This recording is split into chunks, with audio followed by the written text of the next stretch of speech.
Hey all, it's Johnny. Today we're going to go over bug out bags, survival bags.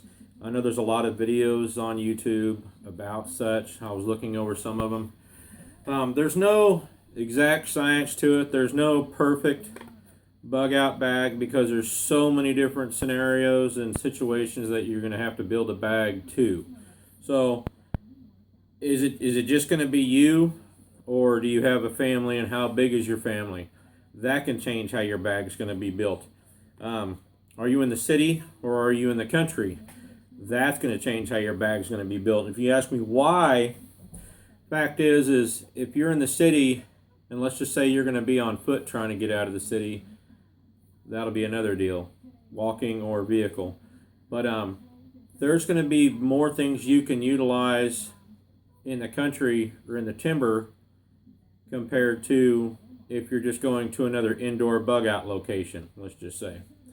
So, which brings up, are you going to be driving to a bug out location, or are you just going to be escaping just to get away from something, no destination really planned, or are you going to be on foot?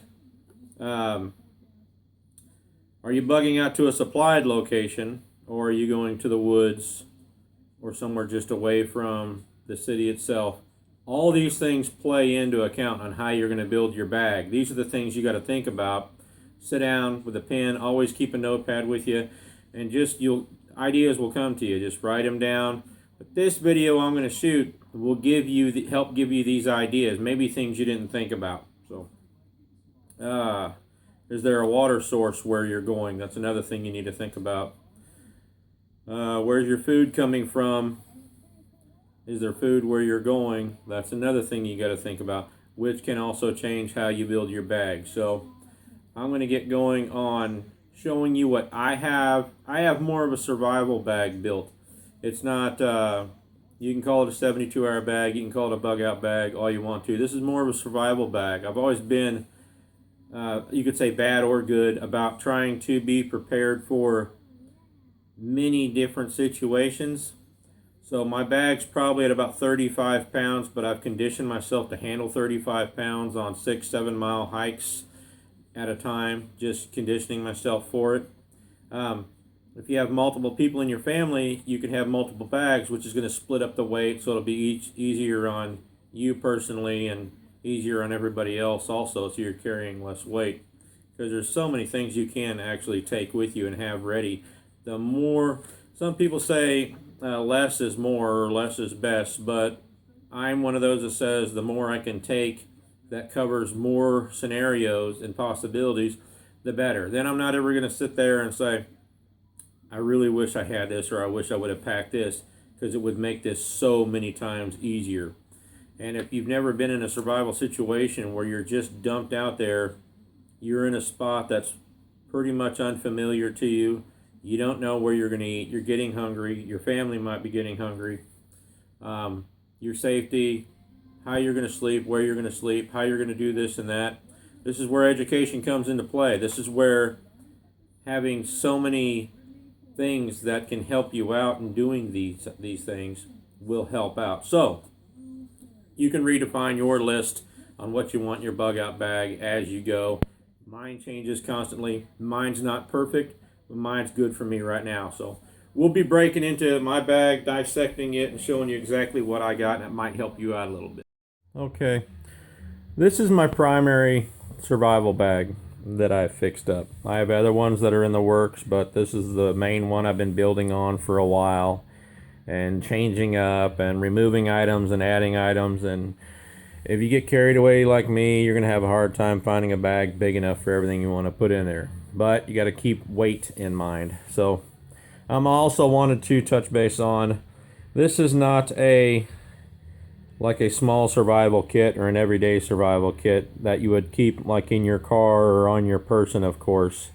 Those are in case you get caught away from your bug out bag or away from your supplies. A bug out kit that can be kept in your glove compartment or on yourself, what have you, can help you in situations if that happens. But this is more of a survival bag that if I go on trips, it goes with me in the vehicle. If I'm Anywhere over an hour away from home, it's in my vehicle, in the trunk, back seat, what have you.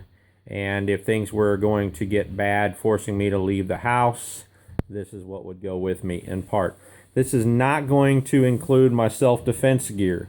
This is just my survival bag, because I will have belt gear, I will have my guns, a sidearm, a long arm, what have you. There's all different preferences of those.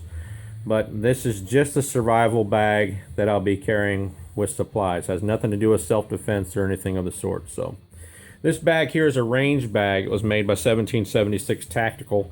Not even sure if they're in business anymore, but I loved it just because of the outer pockets. It has slots here, goes all the way down, has the outside external pocket here,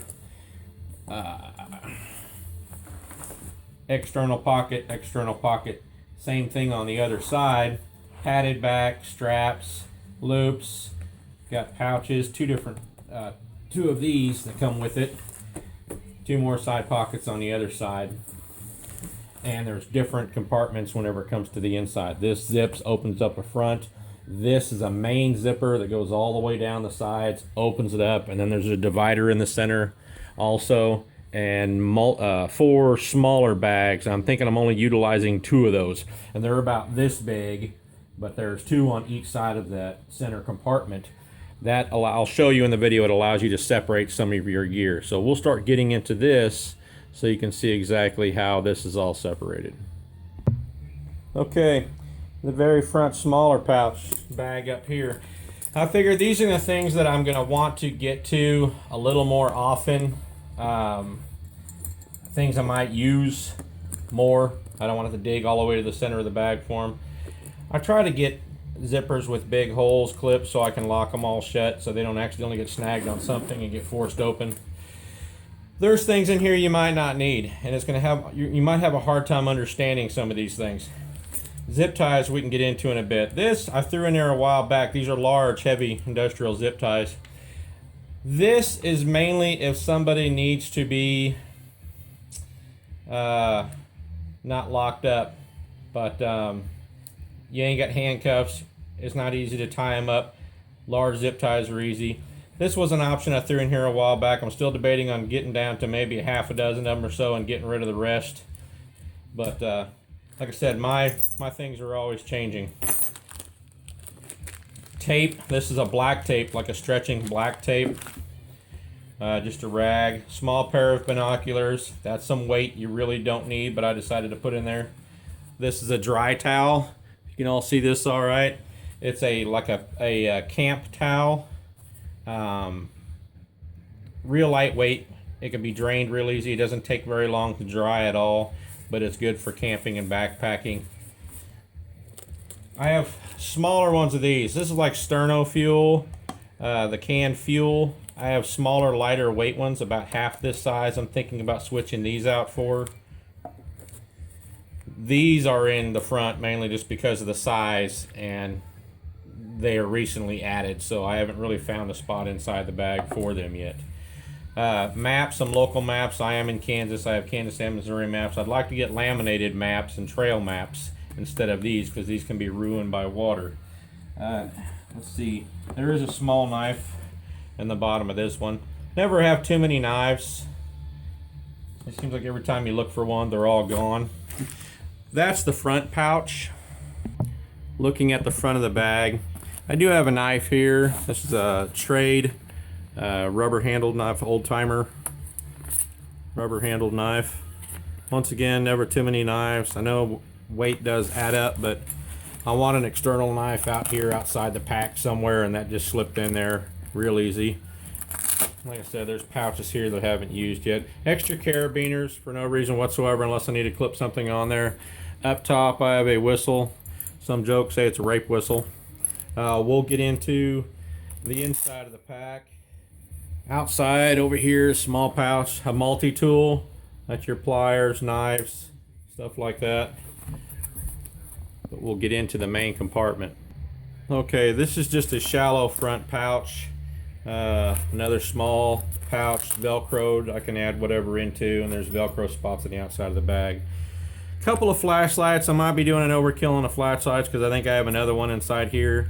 Every once in a while, just check the batteries and make sure they're all still powered up. Understand in a long-term outdoor situation, these aren't going to do any justice because they're going to end up running dead, and there's only so much you can utilize these cameras for after that. Once they're dead, you have no batteries. So a life straw for personal water filtration. I also have a larger water filter for larger quantities for family usage, but this is good for personal use. Okay, we went to the, if this was on my back, it'd be my left side. This is the left side of the bag. Here's one of the small pouches connected around a couple of the loops. This has a compass inside it. There's many different types of compasses. This is a simple one I put in here that I can use on the go. If you buy a little here at a time, it's not that expensive. Try to get it all at once, yes, it adds up fast, but you run into bargains here and there. Keep in mind, you don't need a bag like this with all the pouches. I just found it handy. Getting into the side bag, got the emergency blankets, 2 different emergency blankets in here on the top side. Down here below and the lower, I have tarp clips. And you're going to ask yourself why I have a link of tube. This is a inner tube, like a bike tire inner tube, the rubber. Let your imagination go on what different uses you can use something like this for. I had a few things kind of come to mind whenever I first threw it in there. But tarp clips, mainly whenever you're trying to stretch shelter. If you have a tarp and you're trying to stretch shelter, these are real handy. And taking any kind of cloth or tarp that doesn't have holes in it, that's where these come in handy. It clamps on, and then you have a loop to tie to. So instead of trying to rip a hole in the tarp or the cloth so you can stretch it or get it pulled into place for shelter, these tarp clips come in real handy. Okay, opposite side, this would be at my right shoulder. This is where my other water filtration kit comes in. That's what all this is. This is a Sawyer Mini.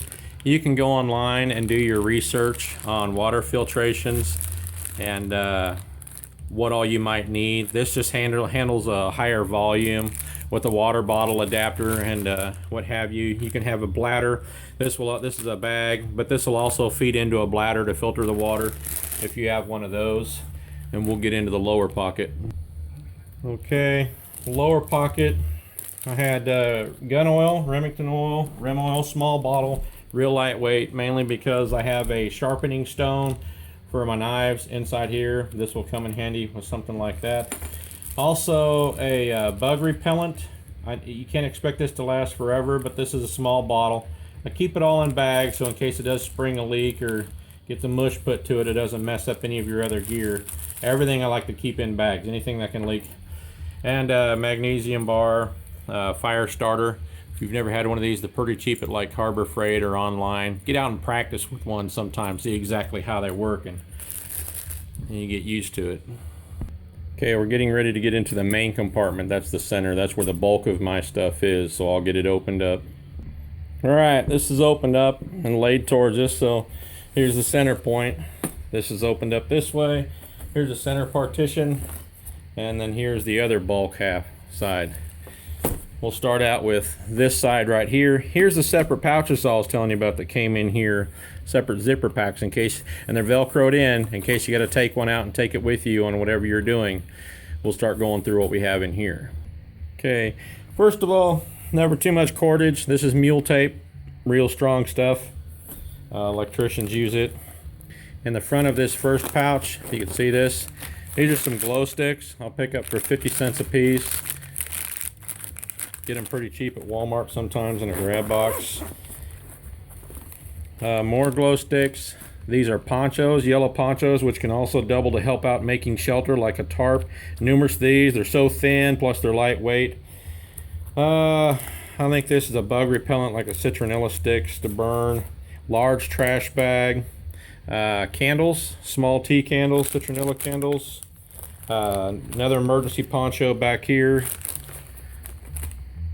Okay, getting into our next pouch on the outside. This is my fishing gear.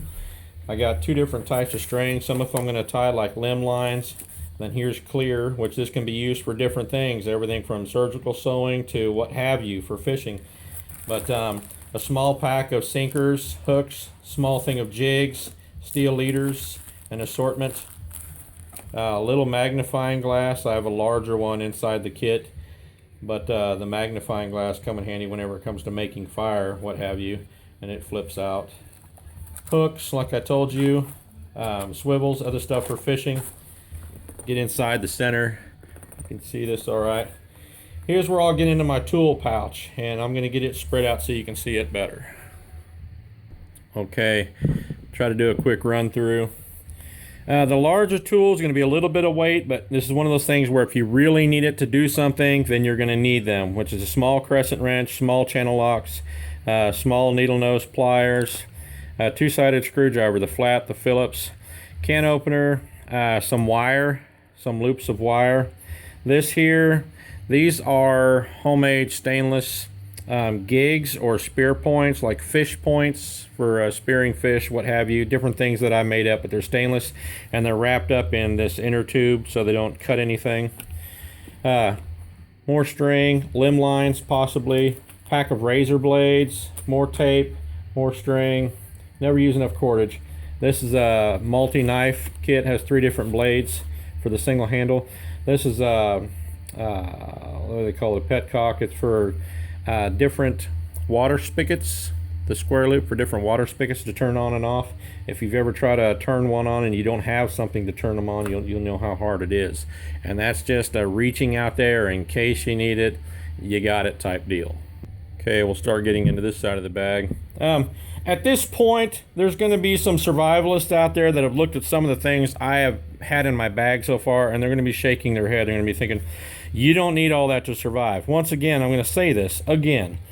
I don't need hardly anything to survive, but maybe a knife and maybe a little bit of cordage does help out, and depending on what area you're in, because you can't make cordage out of nothing. So just a handful of supplies is all I would need to help me survive. But this, everything I have in here, will make it a lot easier to handle different situations. So if I can carry this much weight and make it a lot easier for me and my family, this is exactly what I'm going to take. And I can care less what other so-called self-proclaimed experts are going to say. Another flashlight, again, test every once in a while to see how it is on the batteries. Hidden down in here, I have candles that I was going to help make the fire starters with cotton balls with. Haven't got around to it, but extra wax. Inside here is glue, inside this container. Here is the knife sharpener I was speaking of, to keep the knife sharpened up. Getting into this, these are some more bags that hold water for the water filter. These are larger bags in case I need to take more water with me. That's what we have in this separation. Flipping it back, we'll start getting into all this in the separate waterproof containers. These help add buoyancy. If you do go underwater, the bag will, this will help them float because these hold air plus keep everything in there dry. You'll see what I'm talking about wanting to keep dry. But paracord, more cordage, and we'll get all this spread out so you can see it. Okay, I was thinking, I can't go through and show you every band-aid in these things, but think about your med kits and think about what you would need if you was away from everything else and bad things happened. I have everything from tweezers to the first aid tape to Advil, single packets of Advil. Get down in there, there's larger bandages, scalpels, blades, sterile packs, smaller bandages, Q-tips. Just kind of let your mind roam on everything you might need in an emergency situation, what you might need in your med kit, and you start building your own. This is only one of them. There's other stuff for medical equipment that I'll have. Get into here. We have, this isn't medical, but this is the oddities. This is the cotton balls up top to keep dry. Some more med tape. I have some heavy sewing string down in there. Bar of soap. Vaseline. The Vaseline can be used also in conjunction with the cotton balls for fire starters. Here's a pack of Bic lighters. I don't always want to be fighting to make fire, so as long as these lighters are with me, it's going to be a lot easier. knife, multi-knife, sewing needles, large to small, heavy gauge string. Here's where we're going to get a few more fire starters. If you all have never thought about it or read about it, this is dryer lint. Lint comes off your dryer screens. Excellent fire starter. Excellent to get the fire going. One of these bags is going to go inside my other bag that I'm building. But it can squeeze down into next to nothing, no weight at all. So it's a simple thing to add to it to help you start fire if you're in a spot where it's hard to find something to start a fire. Small signal mirror. Here's another mirror. I can take one of these and put inside my other pack. Here's a large magnifying glass to help start fires with, what have you. This is heavy tin foil, heavy foil, all folded up, multiple uses on it, not only just cooking. Another magnesium rod, razor blades, another rape whistle, small radio with extra batteries in here with earbuds, eating utensil, multiple eating utensil, another flashlight. I like to have these flashlights in the different small boxes in case I need to see something in there. Tablets to treat the potable water with, another lighter in there, another lighter, small compass, another compass. See, a lot of redundancy here, things that I can add to other bags. Getting into the bag further, I had a small area down in here that I had found. I put this bottle of hand sanitizer, and you're gonna think, oh really? But once again, fire starter, accelerant, helps out. This is just a small little battery operated light kit that you can use on your camp if you need to. It's just really an extra, it's not needed. This is a large poncho, folds out. I have a hammock, a pack hammock. If you look at my YouTube channel, you'll see me do some reviews of some pack hammocks, multiple different ones.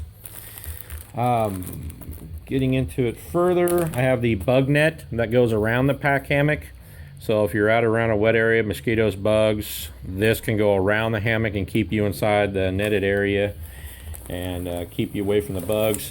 Down below all this, I have two pans, cooking pans. They're like 10 or 12 inches. Simple. I think I have two different ones in there. And this is the last part of the med kit. Thinking these are the larger wraps and the larger gauze. All wrapped in plastic though. Everything in here. But as you go and as you build your pack, down here also cups, camping cups. As you build your pack, one more item. This is a crank radio. You'll see that also on my reviews. Some of them are solar powered, some of them are just the crank, but everything from the weather to just the radio. Some can charge phones, what have you, but has a battery backup, but also has the crank in case it goes dead. So never an issue if you're not near power or you run out of batteries. Okay, that's the extent of my bag. One more thing I didn't say you can add to it. Instead of the waterproof containers, you can do like a dry bag. If these are used properly and rolled up right, you can keep everything dry. These are real handy also. I've been working on trying to add one or two of those to my bag, but as you can see, I'm pretty packed in my bag. There's some things that I can get rid of, bulkier items I could find that are maybe smaller, more compact, but also building another bag so I'm not carrying the whole load. So hopefully that gives you better ideas on things you might need for your bag. There's some items in there that you're going to say, I don't need it. Perfectly fine. Like I said, so many different scenarios and so many different personal preferences. People are going to build their bags totally different. There's no perfect bag. There's no exact science to it. It's just getting ideas on things that you might not have thought of to help you build your bag so you'll be better off in a situation where you need it. So that was my whole point of this, to give other people ideas instead of people just writing out lists and you looking at the list and not being able to visualize it. I wanted to do the videos so you can see the items and hopefully I explained some of them to where you get a better idea on if you need it or not. So good luck with it.